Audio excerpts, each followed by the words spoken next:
বৈদ্যুতিক গাড়ি বর্তমান বিশ্বে জনপ্রিয়তা পাচ্ছে। পশ্চিমা দেশ সহ বিশ্বের বিভিন্ন দেশে বৈদ্যুতিক গাড়ির ব্যবহার বাড়ছে। আর এই চাহিদার কথা মাথায় রেখেই বর্তমানে যারা তৈরি করছেন গাড়ি, তারা বিভিন্ন ফিচার যুক্ত করছেন।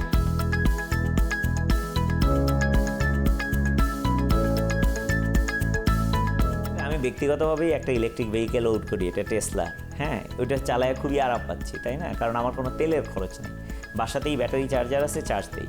সো আমার পার্সোনাল এক্সপিরিয়েন্স থেকে বলতে পারি মানুষজন আসলে ইলেকট্রিক ভেহিকেল ব্যবহার করতে চায়। এটা নিয়ে কিন্তু অনেক সময় একটা কথা হয়েছিল, ও টেসলা নিজে নিজে গাড়ি চালায় অ্যাক্সিডেন্ট করছে। করতেই পারে, নিজে নিজে গাড়ি না চালাইলেও গাড়ি অ্যাক্সিডেন্ট হয়, তাই না? There is a lot of things. এটাও কিন্তু আর্লি স্টেজ মানে খুব আর্লি না, অলরেডি 4-5 বছর হয়ে গেছে, তার মানে অনেক ম্যাচিউরড। আর রাস্তায় নামার আগে অনেক টেস্ট করতে হয়েছে। সুতরাং this technology is very proven. এইখানে সুবিধাটা কি, আমাদের তেলের ব্যবহার, ফসিল ফুয়েলের ব্যবহারটা অনেক কমে যাচ্ছে, এইটা হলো বড়। ইলেকট্রিক ভেহিকেলের আগেও কিন্তু আরেকটা স্টেপ আছে, সেটাকে আমরা বলি হাইব্রিড। হাইব্রিডটা মানে কি, অর্ধেক তেলে চলে, অর্ধেক ইলেকট্রিসিটিতে চলে।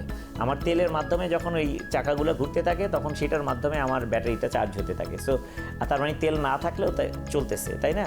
আমাদের দেশে কিন্তু একটা জিনিস ইন্টারেস্টিং আছে, যেটা সিএনজি ইউজ করা হয় তেলের বদলে, কিন্তু এটা কিন্তু পৃথিবীর অনেক দেশে নাই। সো আমরাও কিছু ট্রান্সফরমেশন করছিলাম, বাট ওই ট্রান্সফরমেশনটা হয়তো কিছু লিমিটেড ছিল।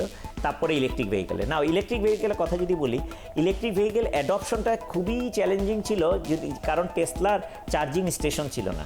কারণ এখন টেসলা যেহেতু গাড়ি অনেকে ব্যবহার করতেছে, অনেক চার্জিং স্টেশন হিসে, সুতরাং এটার একটা সিক্লিক্যাল ইফেক্ট আছে যে যত বেশি মানুষ ব্যবহার করবে তত বেশি সার্ভিসিং স্টেশন থাকবে।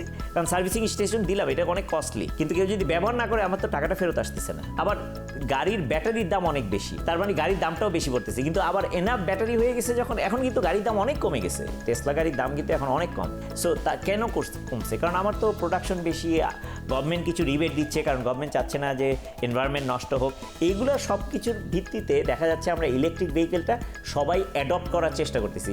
এটা কিন্তু ইলেকট্রিক ভেহিকেলের জন্য না, এটা হলো আমাদের এনভায়রনমেন্টাল সাস্টেইনেবিলিটির জন্য। আমাদের যে নেক্সট জেনারেশনগুলো আসতেছে, তারা কিন্তু খুবই এই ব্যাপারে খুবই সচেতন।